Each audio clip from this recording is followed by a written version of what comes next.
3, 2, 1. Dengan demikian, Indonesia International Geothermal Convention and Exhibition tahun 2024 telah resmi dibuka. Bismillahirrahmanirrahim. Assalamualaikum warahmatullahi wabarakatuh. Shalom, Om Swastiastu, Namo Buddhaya, salam kebajikan. Yang sama-sama kita hormati, kita banggakan, kita cintai Bapak Presiden Republik Indonesia, Insinyur Haji Joko Widodo. Kita berikan aplaus kepada Bapak Presiden. Bapak Presiden, seluruh peserta dan asosiasi mengucapkan terima kasih kepada Bapak Presiden. Karena inilah sejarah pertama kali Pak, Bapak hadir dalam acara seperti ini. Di 2014 pernah mereka melakukan acara, tapi itu masih dalam energi baru terbarukan secara umum. Tetapi untuk panas bumi, baru pertama kali Bapak hadir di tempat ini Pak. Ini menunjukkan konsistensi dan komitmen besar yang Bapak Presiden berikan kepada kita dalam rangka Indonesia menuju net zero emission pada 2060.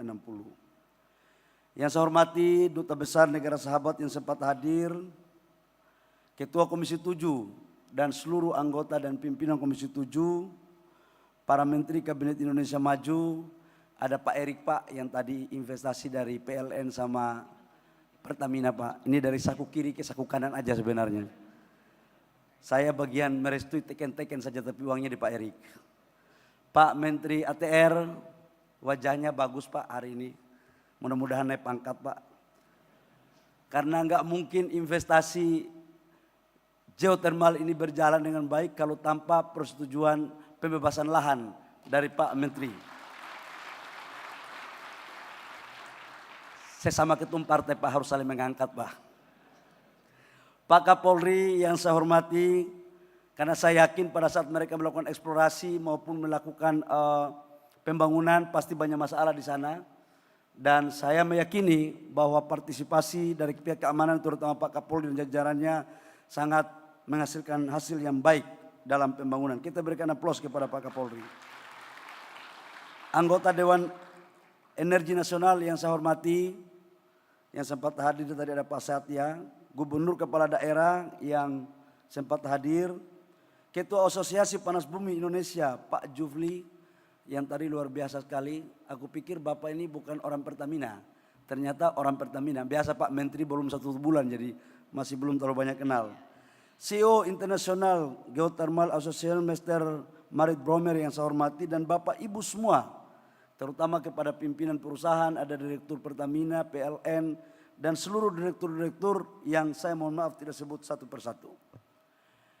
Pertama-tama saya harus mengajakkan kita semua untuk memanjatkan puji syukur kepada Allah Subhanahu wa taala. Kenapa? Karena di penghujung masa akhir jabatan presiden yang insya Allah akan berakhir di bulan Oktober 2020, bahwa Presiden masih dalam keadaan sehat walafiat dan hadir bersama-sama dengan kita di ruangan ini. Pak Jufri, saya mau sampaikan bahwa kemarin Bapak Presiden tidak ke sini. Kan Bapak cuma lobi saya. Tapi akhirnya di IKN saya lobi Bapak Presiden. Bapak Presiden bilang bahwa insya Allah beliau akan hadir. Karena itu beliau hadir pada pagi hari ini, pada pagi hari sekali. Bapak Presiden, kami melaporkan bahwa Indonesia saat ini memiliki kapasitas listrik yang ada sebesar 93 gigawatt atau setara dengan 93.000 megawatt. Di mana 13,7 gigawatt atau 15% diantaranya berasal daripada energi baru terbarukan. Dirut PLN mana ya? Nah, Pak Dirut, kalau data ini salah berarti kau yang salah. Saya hanya membaca.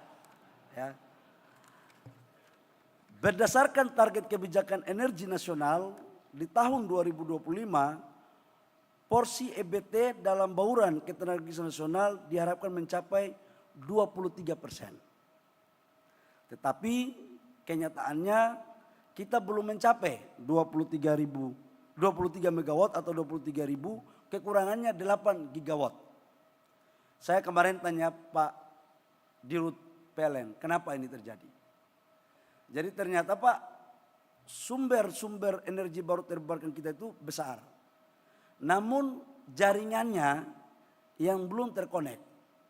Contoh energi baru terbarukannya ada di Riau, tetapi jaringan listriknya yang belum ada di sana untuk menghubungkan. Begitu Pak Dirut.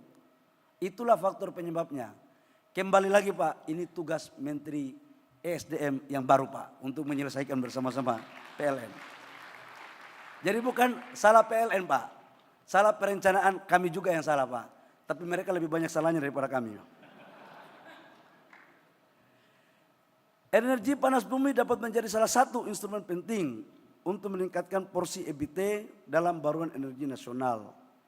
Izin Bapak Presiden, kami melaporkan bahwa Indonesia menjadi negara yang memiliki potensi geotermal terbesar di dunia.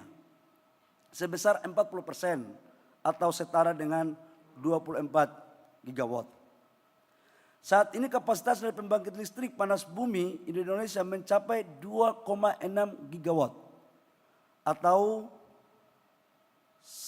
terbesar nomor 2 di dunia yang sudah jalan, dan pertumbuhannya selama 10 tahun terakhir itu tumbuh 2 kali lipat. Selama 10 tahun terakhir. Kapasitas listrik PLTP tersebut mencakup 18,5% dari total listrik EBT nasional atau 3% dari total 93 gigawatt. Pak Dirut, benar? Oh, benar kau. Kalau tidak RUPTL kau kita harus koreksi baik-baik. Dalam 10 tahun terakhir akumulasi investasi pembangunan PLTP juga tumbuh signifikan, yaitu naik hingga 8 kali lipat Pak. Jadi tumbuh 8 kali lipat sehingga tahun 2024 diperkirakan investasi di geothermal sebesar 8,7 miliar US dollar. Pembangunan PLTP tersebut telah menciptakan lapangan pekerjaan kurang lebih sekitar 900.000 dan mampu memberikan kontribusi kepada negara kurang lebih sekitar 16 triliun rupiah. Tidak hanya dampak ekonomi, PLTP juga telah berkontribusi untuk mengurangi 17,4 juta ton CO2 per tahun di Indonesia. Semua capaian di atas tidak terlepas dari arahan dan komitmen Bapak Presiden untuk mendorong EBT termasuk energi panas bumi di tanah air. Bapak Presiden, kami melaporkan khusus menyangkut energi baru terbarukan ini menjadi salah satu yang diperebutkan sekarang Pak di kawasan Asia Tenggara. Karena hari ini semua dunia lagi sedang mengejar manufaktur yang berorientasi pada energi baru terbarukan dan harus green industry. Indonesia mempunyai potensi yang cukup besar terhadap energi baru terbarukan dan kita mempunyai storage karbon CO2 Pak. Ini yang tidak dimiliki oleh negara lain. Maka saya sudah perintahkan kepada Dirjen Listrik dan Dirjen EBT agar jangan dan terburu-buru untuk kita mau dengan mudah melakukan proses ekspor EBT Pak. Kita setuju kita ekspor EBT kepada luar negeri, tapi kita harus tata untuk kepentingan dalam negeri kita juga harus terlayani terlebih dahulu. Ini Pak. Dan kalau ini terjadi, maka saya punya keyakinan industri-industri manufaktur akan lari ke sini. Pasti banyak rayuan, yang namanya cewek cantik itu Pak, pasti banyak rayuan. Tapi usahakan kita harus menjadi cewek cantik yang berkarakter. Jangan cewek cantik yang gampang dibelai oleh orang-orang yang tidak jelas itu, kira-kira. Bapak Presiden, kami juga laporkan bahwa pembangkit listrik panas bumi terus tumbuh. Naik saat ini 10% potensi yang dimanfaatkan di Indonesia. Masih terdapat beberapa isu yang menjadi tantangan utama pemanfaatan energi panas bumi. Pak, isu kita ini paling besar. Saya pikir waktu saya jadi Menteri Investasi Pak, kita reform Undang-Undang Tenaga Kerja sudah selesai Ternyata di kantor kami ini Pak, sampai ayam tumbuh gigi pun akan susah Pak. Kenapa? Orang melakukan investasi investor ini Pak, urus izin 3 tahun. RKPPR, izin AMDAL, izin lokasi, itu bisa 2-3 tahun Pak. Masuk di Kementerian SDM, main lagi barang itu. Eksplorasi itu butuh waktu 2-3 tahun. Jadi Pak, bisa membangun konstruksinya itu pada tahun ke-6. Jadi lebih masa periodisasi presiden 1 periode. Coba bayangkan Pak. Jadi akan susah kita melakukan percepatan untuk menuju 2060 net zero emission. Dan kita mempunyai cadangan terbesar. Jadi saya izin sama Bapak Presiden, Pak, kami akan memangkas baik dari sisi syarat, waktu untuk kita mendorong teman-teman investor dalam melakukan percepatan investasi. Jadi teman-teman investor nggak perlu ragu, saya sudah lapor sama Bapak Presiden Jokowi dan juga saya sudah melapor kepada Bapak Presiden Prabowo terpilih. Kami akan melakukan reform berbagai langkah-langkah konstruktif dalam rangka percepatan. Tidak hanya itu Pak, selama ini PLN merasa mahal Pak kalau pakai energi baru terbarukan. Kemarin saya sama tim udah mengecek Pak, harga jualnya mereka Pak, itu kita sudah hitung rata-rata 8-10 tahun break even point, kontraknya 30 tahun, jadi 20 tahun panen Pak. Jadi 8-10 tahun itu untuk break even point. Jadi ini Pak Dirut PLN tidak lagi ada alasan untuk EBT tidak jalan karena harga pemerintah kasihnya sedikit. Ini pasti win-win. Ini nggak boleh lagi main-main. Jadi tugas Pak Dirut PLN sekarang fokus untuk bangun transmisi. Kalau tidak, nanti transmisi dibangun oleh swasta melanggar daripada undang-undang kelistrikan kita. Jadi kita bagi tugas. Ngeri kali barang ini.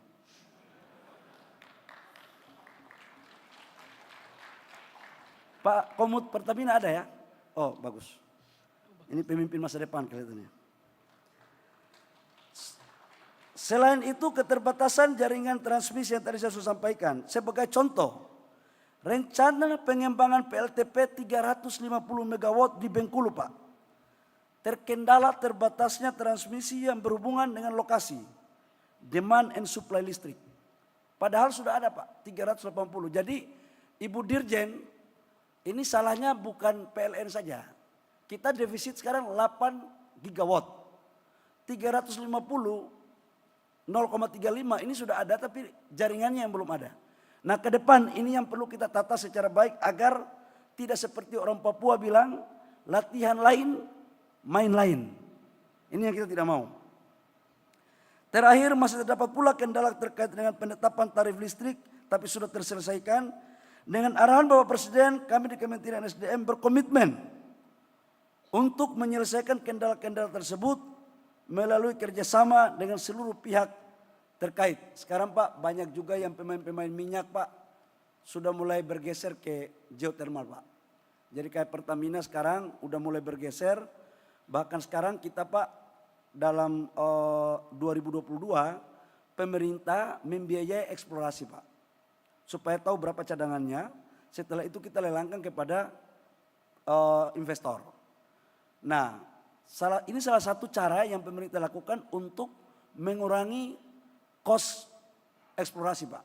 Jadi kalau ini mampu kita lakukan, sebenarnya ini Pertamina sama PLN bisa kita kerjasamakan. Kemarin baru kecil Pak, 40 mega. Kemudian yang menangkan adalah Sinarmas. Bapak Presiden kami hormati, penetapan badan usaha yang berasal dari dalam negeri dan luar negeri sebagai pemenang lelang pada 7 wilayah panas bumi yang tadi sudah kita lakukan dalam acara ini. Kerjasama antara badan usaha meliputi BUMN swasta nasional dan luar negeri dalam hal investasi terkait pengembangan ekonomi dan teknologi pembiayaan. Kerjasama Kementerian SDM dengan Selandia Baru dan Islandia dalam peningkatan SDM dan teknologi untuk mendukung optimalisasi energi panas bumi serta percepatan tata kelola panas bumi negara dengan teknologi informasi komunikasi melalui platform Genesis yang telah selesai kami kembangkan. Bapak Presiden, izinkan saya dalam kesempatan yang berbahagia ini untuk menyampaikan tentang target konsumsi listrik per kapita, Pak. Jadi kami target konsumsi per kapita listrik kemarin di angka 4.000 sampai 5.000. Tapi itu kita lihat pertumbuhan ekonominya hanya sampai dengan 5%. Kemudian kemarin di Dewan Energi Nasional, kebetulan yang ketua umumnya Bapak, saya ketua hariannya di DPR, Pak. Sudah kita memutuskan kalau di angka 5.500 itu untuk mendorong pertumbuhan ekonomi 6%. Maka kita dorong ke angka 6.000 sampai 6.500 untuk mencapai pertumbuhan ekonomi 8%. Ini sejalan dengan arah kebijakan Pak Presiden Prabowo dan Wakil Presiden Mas Gibran Raka Buming Raka, Pak. Jadi nanti kita akan breakdown dia di RUPTL seterusnya. Nanti Pak Darmo PLN kita akan bicarakan. Terkait dengan itu izinkan saya untuk memakai kesempatan yang berbahagia ini sebagai laporan kepada Bapak Presiden dan kepada media seluruh Republik Indonesia. Kami menyampaikan bahwa produksi batu bara, Pak, di 2015 itu hanya 461 juta ton. Selama Bapak memimpin dari 2015 ke 2023 sekarang, di 2023 kita sudah produksi kita, Pak, sudah mencapai 775 juta ton batu bara dan sekitar 500 sampai 600 juta ton kita ekspor, Pak. Selebihnya dalam negeri. Kemudian produksi nikel kita 2015 hanya 10 juta ton. Sekarang 2023 sudah mencapai 170 juta ton. Pendapatan negara kita, Pak, untuk PNBP di 2015 Bapak masuk jadi presiden, itu PNBP kita 118,7 triliun. Sekarang sudah mencapai kurang lebih sekitar di 2023 hampir 300 triliun, Pak. Jadi 100% lebih. Total PNBP, Pak, dari 2015 sampai 2023 sudah mencapai 1.670 triliun rupiah, Pak. Jadi ini kerja-kerja dari Kementerian ESDM, saya hanya membacakan, Pak. Ini bukan kerja saya, kerja tim. Karena jadi menteri belum sampai sebulan, Pak. Gitu. Tetapi saya yakin, Pak, Kementerian ESDM butuh kesejahteraan yang baik.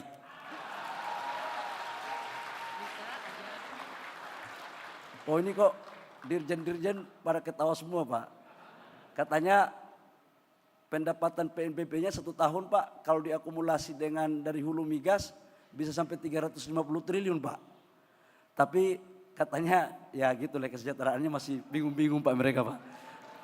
Tapi tenang, habis ini saya akan lobby khusus kepada Bapak Presiden. Baik, demikian, terima kasih, kalau mohon maaf. Bapak Presiden, kami demikian perlu kami laporkan.